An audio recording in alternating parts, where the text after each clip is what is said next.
Hello, welcome again. We are covering the topic centrifugal compressor for civil services mains, IFS and gate aerospace exam. Now we will solve one question based on the subtopics that we have covered in centrifugal compressor. These are, this is,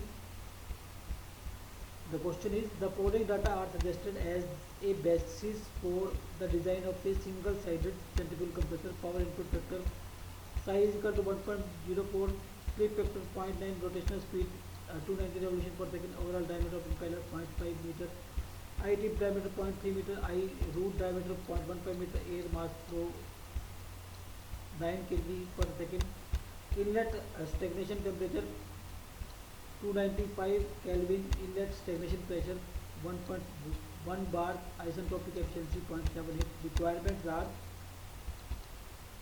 to determine the pressure ratio of the compressor and the power required to drive it, assuming that the velocity of air at the inlet is x. B. To calculate the inlet angle of impeller range at the root and tip radii of I, assuming that axial inlet velocity is constant across the I area. C. To estimate the axial depth of the impeller channel at the periphery of the impeller. So here three diameters are given. One is your impeller overall diameter of impeller, other is I tip diameter, and third is your I root diameter. So from figure these three diameters are, this is your I root, so diameter of it is I root diameter, this is your I tip, this is I tip diameter, and this is your impeller tip diameter. Okay. So now rotational speed is also given, that is your 290 revolution per second. Okay. And diameter is given, so we can find out impeller tip speed.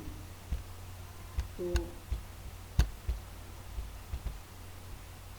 impeller tip speed is pi dn, diameter is 0.5, impeller tip diameter 0.5, and speed rotational speed in revolution per second is 290, so it is impeller tip speed comes as 455.5 meter per second. Okay. So now we have derived one formula for work done in terms of this impeller tip speed, that is psi sigma u square. Psi is your power input factor, this is slip factor, and u is your impeller tip speed. Okay. And this work done or work required by the compressor changes the heat energy of the air, and its stagnation temperature rises. So rise in stagnation temperature is T03 minus T01, where T03 is temperature at the outlet, stagnation temperature at the outlet of compressor, or we can say outlet of diffuser, and T01 is stagnation temperature at the inlet of the compressor or at the inlet of impeller. Okay, so T03 minus T01 will come out as, by putting the value of Cp and with these values, it will be 193 Kelvin. Okay, so now this is the actual temperature rise, and actual process in PS diagram is shown like this. This is 01, this is 03, so this is the actual process. And if we want to calculate pressure ratio, we have to consider the isentropic process. So the isentropic process is 01, 3 dash. At 03 dash and at 03, the pressure is same. So this is your constant pressure. Okay, so between 03 dash and 01, we can apply isentropic relation. So that is P03 by P01 is equal to T03 dash by T01 raised for gamma by gamma minus 1. Okay. So now this T03 dash minus by T01 can be written as 1 plus T03 dash minus T01 by T01. If we divide it, then it will be 1 will cancel out, so it will be same. So now this is your T03 dash minus T01, and in terms of isentropic efficiency, this T03 dash minus T01 will be equal to T03 minus T01 into isentropic efficiency.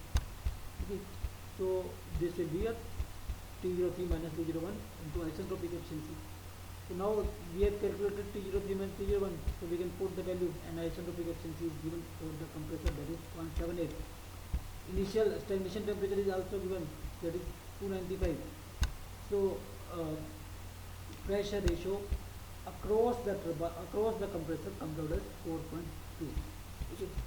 And the power required is total heat energy. If you multiply this with mass also, so then it will be power required, so that is 1746 kilowatt. Okay. So next part, second part is to find out the